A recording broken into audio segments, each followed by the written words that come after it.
All right, UPS brought a present. Today is the unboxing of the new Mac Mini M2 chip.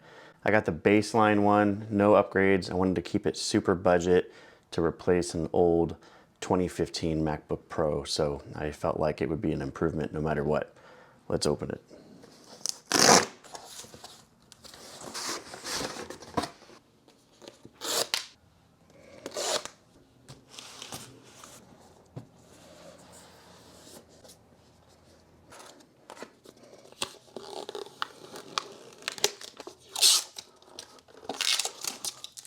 Here it is with the ports, power, Ethernet, 2 Thunderbolt ports, HDMI, 2 USB-A, and headphone out, and you got your fan duct here.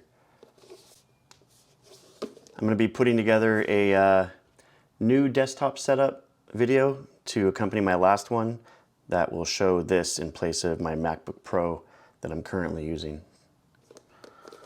And then it also has some stickers, of course, and a single power plug. That's it. Everything else is on you. The monitors, keyboard, mouse, hubs, whatever. So good starter pack here.